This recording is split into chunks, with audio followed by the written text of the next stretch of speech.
आदाब, मैं मुशाहिद हुसैन खास नज़र में आपका खैर मकदम है। आजकल एक मखसूस कम्युनिटी को निशाना बनाते हुए ट्रोल करना आम सी बात होते जा रही है। खासकर मुस्लिम लड़कियों को निशाना बनाया जा रहा है।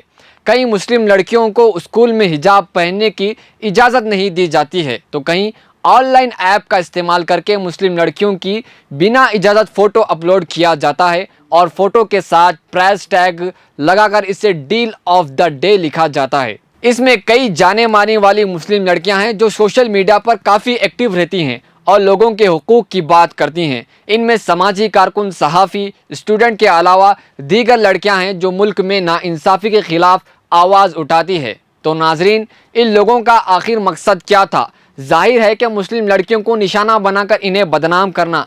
ये बात उस वक्त सामने आई जब गेटहब पर बनी बुल्ली बाय के नाम से जहां पर मुस्लिम लड़कियों की तस्वीर के साथ इनकी बोली भी लगा दी गई। और दरअसल गेटहब एक ऐसा होस्टिंग प्लेटफॉर्म है जहां पर ओपन सोर्स है। इस चीज़ का इस्तेमाल करते हुए मुस्लिम मुखालिफत लोगों ने ये काम सरअंजाम दिया है। इससे पहले भी सुल्ली डील्स के नाम से एक ऐप बनाया गया था जहां पर मुस्लिम लड़कियों के पर्सनल डिटेल डालकर इन्हें बराए फ़रोख्त किया गया।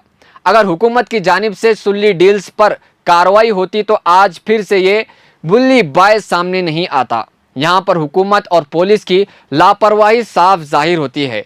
अब इस ऐप को बंद कर दिया गया है। इससे पहले सुल्ली डील्स ऐप को भी बंद कर दिया गया था। इसको बनाने और इसके पीछे कौन कौन लोग थे, इसके अच्छे पैमाने पर तहकीक होना चाहिए ताकि आइंदा ऐसी हरकत कोई ना कर सके।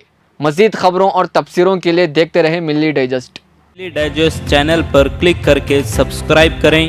हमारी हर वीडियो आप तक पहुंचने के लिए बगल के बेल आइकन को ज़रूर दबाएं और दूसरों को शेयर करना ना भूलें।